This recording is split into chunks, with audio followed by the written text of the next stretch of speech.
Survolons maintenant les 30 dernières années pour décoder les options stratégiques de lutte contre la finance criminelle. Au milieu des années 80, le trafic de drogue explose, entraînant les ravages sociétaux que l'on connaît. Qui sont les principaux pays consommateurs? L'Amérique du Nord et l'Europe de l'Ouest, qui doivent des comptes à leurs opinions publiques. Concomitamment, plusieurs pays producteurs d'Amérique latine et d'Asie se muent en narco-États. Et l'argent de la drogue généré par ce narcotrafic commence à poser un problème sérieux au plan international. Tout d'abord, on est bien en peine de quantifier les sommes en circulation liées au trafic de stupéfiants. Le Fonds monétaire international commence à s'alarmer du trou noir des finances mondiales. Cet argent fantôme, évaporé des statistiques des comptabilités nationales, mais que l'on voit transiter dans les centres offshore. Le même Fonds monétaire vérifiera le bien fondé de ces craintes lors de la crise mexicaine en 1994 et de la crise thaïlandaise en 1997. Ces deux crises à répercussions mondiales se sont avérées d'autant plus difficiles à endiguer que les remèdes habituels préconisés par les institutions de Bretton Woods n'ont pas fonctionné. Le volume des capitaux hors statistiques a faussé l'évaluation des dommages et la volatilité des capitaux criminels a aggravé la crise financière. Pour s'attaquer à des groupes criminels de plus en plus puissants et de mieux en mieux structurés, les États ont donc imaginé les priver du produit financier de leur trafic, les frapper au portefeuille. Autrement dit, ils ont décidé, et cette décision était tout à fait stratégique, de s'attaquer résolument au blanchiment d'argent, qui permet aux cartels et autres mafias de réintégrer l'argent de leurs crimes, et au premier chef du trafic de drogue, dans l'économie licite pour renforcer leur puissance. C'est dans ce contexte que survient la création d'un groupe intergouvernemental dédié à la lutte anti-blanchiment, le GAFI, en 1989. Véritable acte de naissance de l'action internationale concertée contre la finance criminelle. Dans les années qui suivent sa création, le GAFI va mener deux types de travaux parallèles et complémentaires. Premièrement, il va progresser dans sa connaissance des mécanismes de blanchiment. Il conduit un exercice régulier sur les typologies, au cours duquel les pays membres échangent des informations sur les cas détectés et les modes opératoires des blanchisseurs. Jusqu'à aujourd'hui, le GAFI continue à scruter l'évolution des modes opératoires. Il s'est dernièrement intéressé aux monnaies virtuelles, par exemple.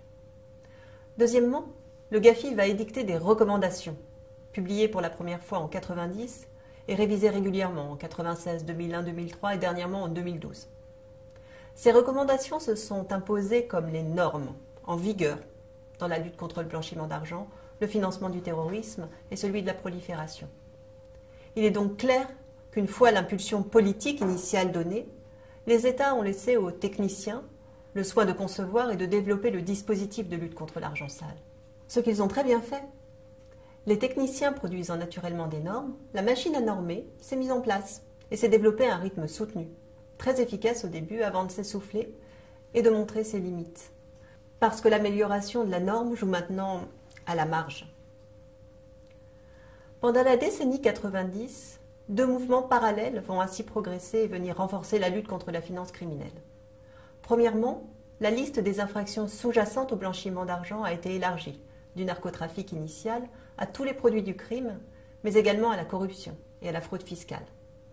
Deuxièmement, la liste des assujettis aux législations s'est elle aussi étendue pour englober toutes les catégories de professionnels susceptibles d'être acteurs ou conseils d'opérations de blanchiment d'argent. Puisque les projecteurs étaient braqués sur les institutions financières, banques, assurances, etc., les blanchisseurs ont fait appel à de nouveaux types d'intermédiaires, comptables, avocats, gestionnaires de patrimoine, notaires, agents immobiliers, etc.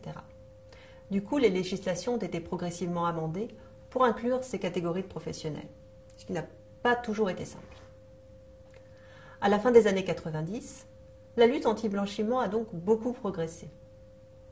Des régimes de lutte contre l'argent sale ont été développés dans quasiment tous les pays du monde, construits sur un même triptyque.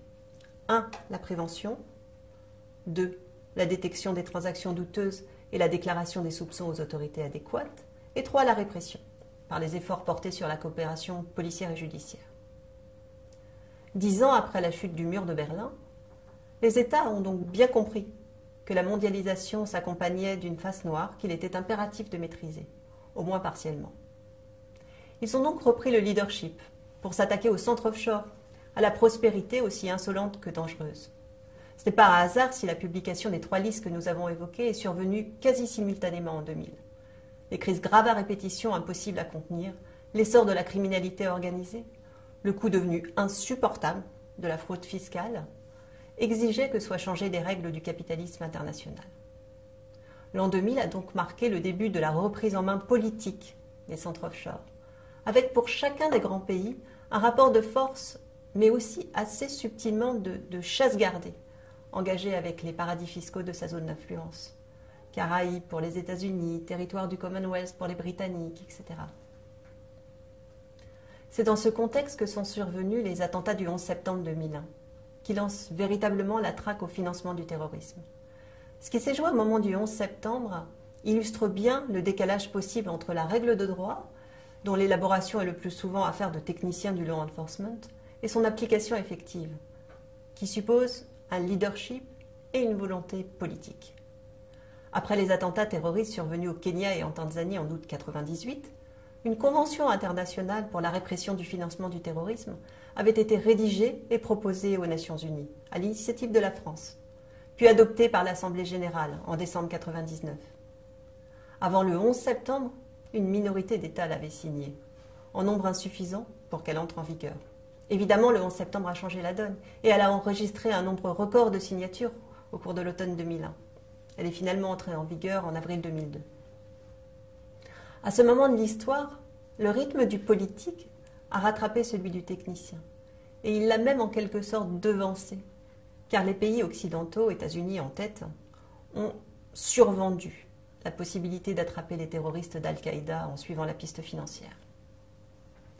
Dans la réalité, la lutte contre le financement du terrorisme s'est avérée complexe et elle a généré un certain nombre d'effets pervers, dont les deux principaux sont sans doute un engorgement de la machine anti-blanchiment, ainsi qu'une altération de la relation avec les banques. Sommées de contrôler l'origine de l'argent, sa destination, pour des montants de plus en plus faibles, elles cachent mal leur exaspération. Sans compter les injonctions à geler les comptes de personnes privées ou morales figurant sur des listes officielles, source d'homonymie et de confusion sans fin et qui leur coûtent très cher. Depuis le 11 septembre, les techniciens ont repris le leadership. Les dispositifs en place pour lutter contre le blanchiment des capitaux et le financement du terrorisme ont été quasi mécaniquement élargis à la lutte contre le financement de la prolifération des armes de destruction massive. Par ailleurs, les secteurs de la finance soumis à une régulation sont de plus en plus surveillés et normés. Mais paradoxalement, plus la finance régulée est soumise à des normes et des contraintes tellement nombreuses qu'elles en deviennent parfois contre-productives et même dysfonctionnelles, trop de règles, tu la règles, plus l'absence de régulation dans d'autres pans du système financier devient criante. Malgré l'alerte de la crise de 2008, les politiques n'ont pas attaqué sérieusement le chantier de la gouvernance financière post-mondialisation. Hyper-régulation d'un côté, vide béant de l'autre, on est à peine dans la caricature. Pourquoi ?